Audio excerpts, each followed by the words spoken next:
The budget has been updated. Morning.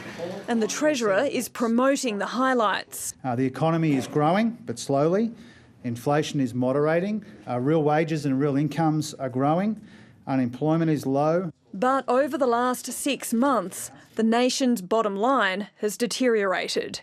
The deficit for this year is a little smaller than forecast in May, but in the following years, the forecast deficits are getting larger, now totalling $144 billion over 4 years. Tax revenue is high, but spending is even higher. Some of that is indexed social services payments going up, and the cost of the GST deal with Western Australia.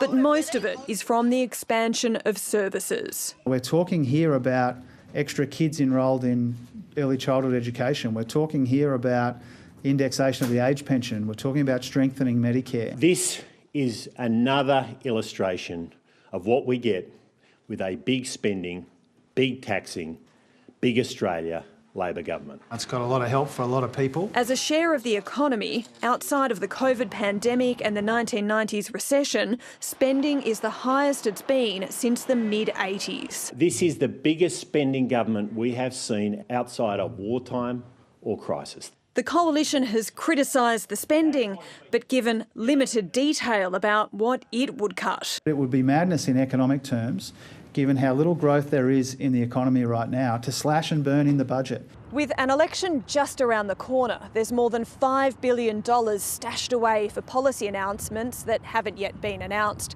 But Labor really wants voters to focus on the surpluses it's already delivered and the household support already offered, with energy bill relief and extra childcare. The Coalition wants voters to focus on the structural problems with the budget and attribute them to the government of the day. Melissa Clarke, ABC News, Canberra. Today's mid-year budget update is likely to be the last look at the federal books until the next election. With analysis, here's Chief Digital Political Correspondent Jacob Grieber. On today's mid-year budget update, only one person's opinion really counts. Michelle Bullock, the Reserve Bank Governor. She's in the middle of a fight against inflation, weighing up when to start cutting interest rates. Into this comes the Treasurer's budget update, full of bad news. Consumers are in a funk.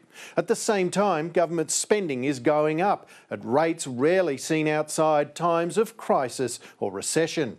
The Treasurer is not backing down, defending new outlays on childhood education, aged pensions and Medicare. Things he says no responsible government could deny. This may turn out to be Labor's final budget update before the election.